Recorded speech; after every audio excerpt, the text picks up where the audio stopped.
Welcome to Karibu Anawim's 15 Minutes at Dr. Zali's Desk special. Join us as we dive into the topics related to living with a facial disfigurement. Whether you're here for yourself, your loved ones, or for educational and professional insights, this is for you. We start our conversation with clear, understandable terminology. While we use disfigurement, it's for medical and legal clarity. We acknowledge you may relate to terms like visible difference or your own diagnoses. All our presenters have lived experience or work with people living with facial disfigurement. Curious to know more? So are we. Pull up a seat, grab a cuppa, and let's chat around the table with Karibu Anawim's 15 Minutes at Dr. Zali's Desk special. Hi. I'm your host, Dr. Zali, and today we've got part 2 of Michelle's special guesting. Michelle, I'm going to bring you on and let's chat. Thank you very much, Michelle, for coming on again. Hello. Yeah, nice to be here. Nice. So, Michelle, you're in the US, you were saying before, and you enjoy going to, from memory, you enjoy going to car shows from the 50s and the 60s era. Yeah, I do. Do you do 50s and 60s dancing as well? Well, I could if I had a chance. Okay, cool. And I was just wondering, and you live with Möbius or Möbius syndrome, yes? Yes. Yeah. And Möbius. Möbius. In the UK, it's called Möbius. Oh, okay. Oh, yeah. So, and you were saying that you had strabismus surgery when you were basically 3 or 4 years of age with your eyes, so eye surgery at 3 or 4 years of age. Yes.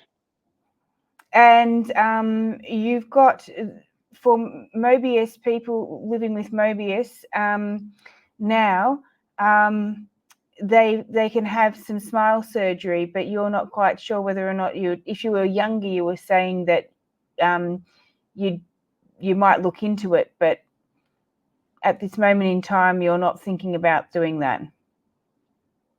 Yeah, correct. Yeah, if I was younger, I would definitely consider it. Mm-hmm. Have you heard of anyone having that and being successful? Oh, people in the Möbius community have had it. Some of it was more successful than others. I've heard of instances where it was not successful, but I have seen a lot of people that had it and it was successful. So Right. I would say it's successful for the most part. Okay. So are the people happy with the results? I think they are, most of them. Okay. So it's not people I know real well. It's like just people I know from the conferences and stuff. Well, the woman that lives here close to me, I think she's had them, and she's not real happy with hers, but it's probably an improvement over the way she was originally, but she doesn't have a full smile, but I think she looks pretty good. Okay. Do you have any challenges physically because of your syndrome? Not really. I think that I was never very athletic, kind of clumsy, and I think that might have, you know, maybe be part of it. I I just wasn't very athletic at all. I went to remedial gymnastics class. Oh, really? Yeah. I was not coordinated enough to go into the normal class, but I didn't know that until my mum told me, later on in life, that I was Oh, in the no. remedial gymnastics class. Yeah, yeah. Well, I I don't know. It might, maybe I would have been clumsy anyway, even without Möbius. Who knows? Yeah, note to oneself, I was not going to be a gymnast. So, um, would you like to tell us about your family? Do you have children? Yeah, I have three grown sons So and before, and huh? and you've got great grandchildren. Yeah, I do. I have oh, four grandchildren. Beautiful. And how do they feel with having you as grandma or nana? Which one are you? Nana, Uma, grandma? Actually, they call me Missy. Missy. Okay. Yeah, but Nice. I don't know really how they feel about it. I guess they're okay with it. It's like this is the deal. Here she is. I guess they have to, accept it. Mhm. They've been around me, so I guess they just kind of accept it. Mhm. And your kids, when they were growing up, do you have boys or girls or a Boys, mixture? Three boys. yeah, yeah, they were. I didn't know about much that went on if it was a problem. Now, one of my sons did tell me one time that he got into a fight because of me, and I'm assuming that's because of the Möbius. And but other than that, I didn't hear anything about it. It doesn't mean Wow. it didn't happen, but I just didn't hear about it. I'm No. sure. I'm sure they, other kids said stuff, but I didn't really know about it. No. So how did you go as and parenting as a mum? How did you feel when you were out in public with your boys? Well, I don't remember. It's been a long time since they were young, but I don't really remember, thinking too much about it. Just we just went on and did the normal things, that kids do. Mhm. Mhm. I didn't, try to hold back because of Mobius. We just did what, normal families do, I guess. So in your past or even now, do you get stares? Did I get People what? people staring at you? Oh yeah, yeah, they stare, but I don't let it bother me that much. When I was younger, it did, but now I just go on. I don't really. I try not to linger in a situation where someone's staring. You know, like if it's in a store or something. I just go on about my business. Mm. Uh, So I mean, what? yeah, I've had my share of staring. Believe me. Yeah, yeah. I've got staring too. Um, I and comments sort of thing, like one most recent, well, it's not well, it is recent, but uh, one that sticks in my mind, because you've got stairs, and then you've got stairs, and then you've got stare bears, different kinds of stairs, but this particular statement happened with a man. You know, we were walking this way, he was walking that way, and I said hello, and he said hello. He said hello, got a bung eye, have you? And bung, B-U-N-G, bung means bad or silly or not quite right eye. It's an Australian slang word, bung. And Yeah. I've had lots of different words for, you know, said about my eye and that sort of thing in the past, but bung was a new one because that's really ochre. That's really an Australian, you know, word. And Uh-huh. so I was like, I couldn't. I nearly giggled. I actually I might have just privately giggled, or maybe just had a little bit of a giggle out loud because I was Uh, like in my head when he was going bung, you know, like he was an older man, and I said, uh-huh. you know, um, I said, yeah, I've got a bung eye. Yeah, yeah. And he said, oh, what happened? Did you get a stick in it or something? I said, no, my bung eye is from a car accident as a newborn baby.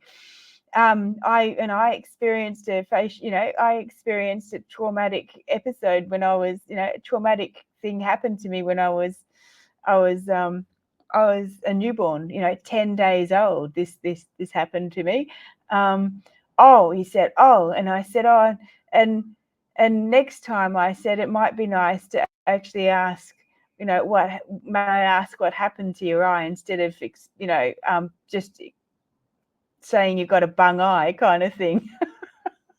and I and then I went away laughing kind of thing because that one was new. You know, that one's gone straight to the pool room for the Aussies that are going to listen to this. That's another Australian um, saying. It goes straight to the pool room, and that's from what's it called? The Castle. The Castle movie. I think it's called The Castle. The Castle or The Castle. Yeah. Movie. So yeah.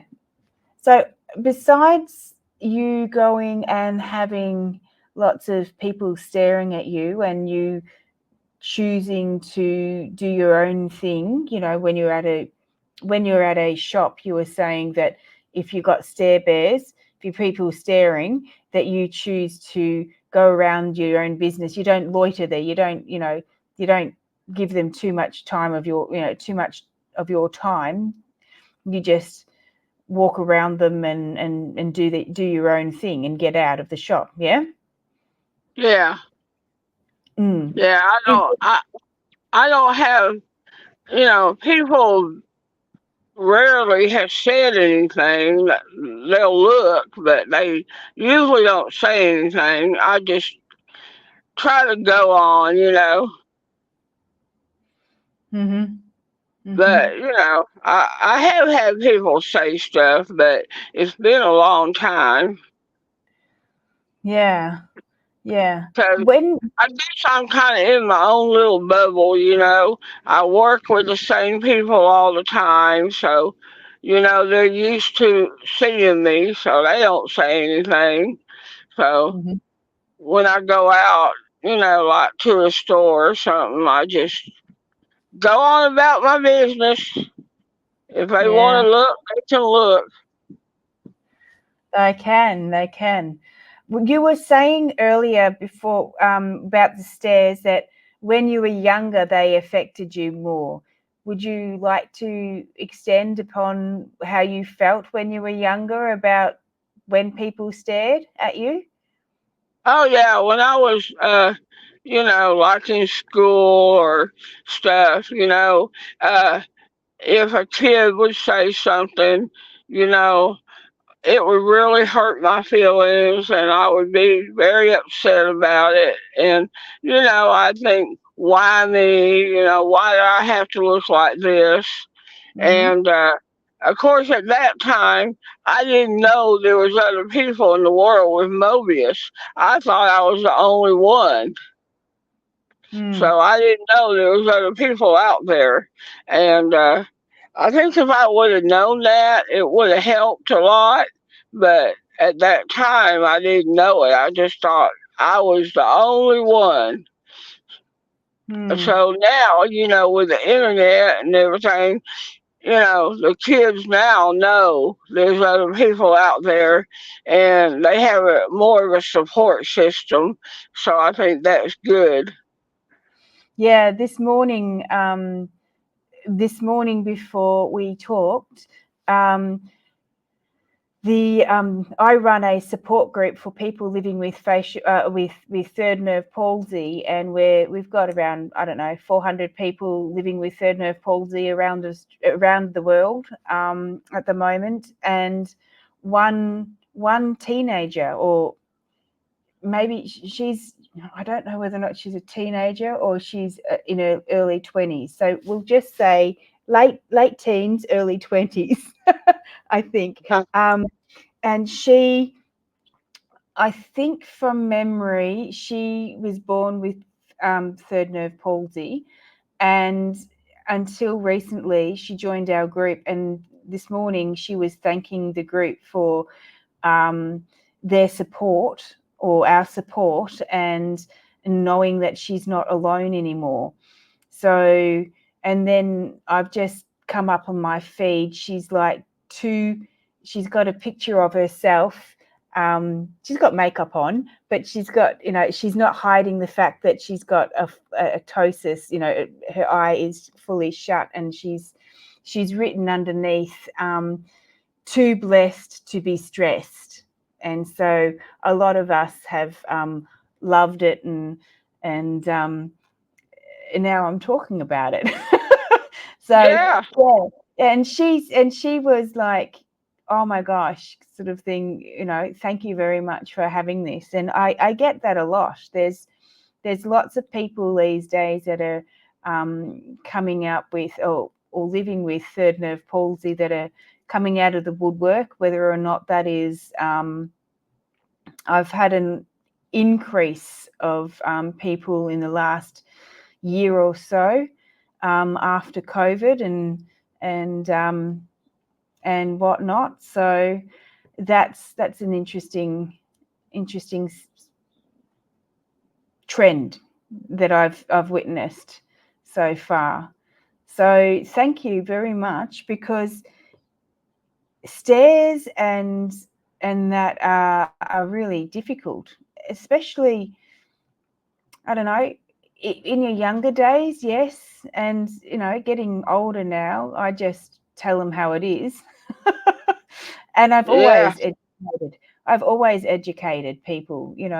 I think that if you educate a person about your experience, then next time they come across someone who looks maybe similar to either one of us or us, they won't stare as much, or they'll just smile and say hi, and maybe think, oh, maybe that person's got Möbius syndrome, or a third nerve palsy, or something like that.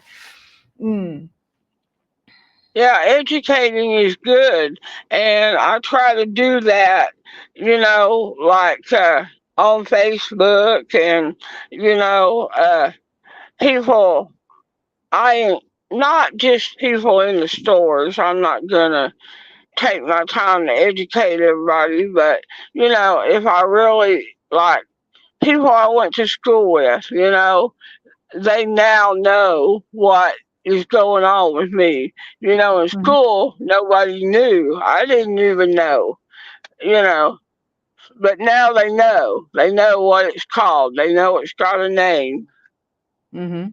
So if you were wanting to leave a message for someone today, before we round up, what would that be? What would you like them to take home, or what message would you like them to leave with? Just, whatever a person has, you know, whatever disability someone has, well, I don't even consider mine really disability. I consider it more of a condition, but a lot of people consider it a disability. But whatever makes somebody different than, say, the average person, uh, don't treat people different. I mean, whatever is going on with someone, they deserve it, just to be treated fairly, equally, because whatever's going on with them, it could be you, I mean, it could be someone in your family, and you wouldn't want someone in your family mistreated. So we should all try to treat each other, fairly, no matter With what, with respect, I think, as well. With respect as well. Yeah. Yeah. Yeah.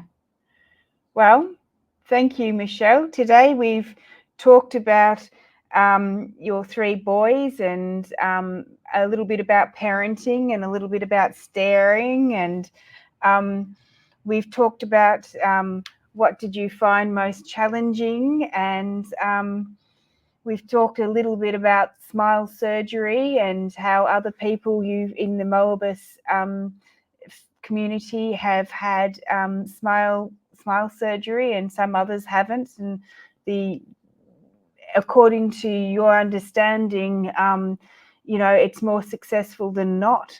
So I think we've covered a huge range of things today. So thank you very much for your time, Michele.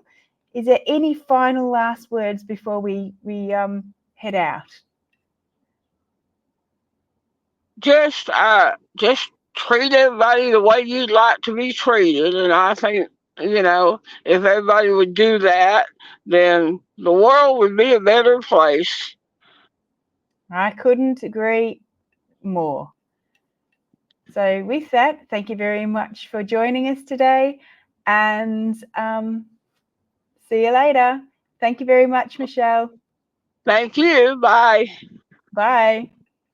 By golly gosh, it's the end of Karibu Anawim's 15 Minutes at Dr. Zali's Desk special. And that's a wrap for this episode. Thanks for tuning in. Please remember that all information given during this episode is for general application only. If you have any specific medical issues, as always, consult with your medical practitioner. Like, subscribe and share on whatever platform you find us on. For more information, please connect with Karibu Anawim on our website at karibuanawim.com or email us at inquiries@karibuanawim.com.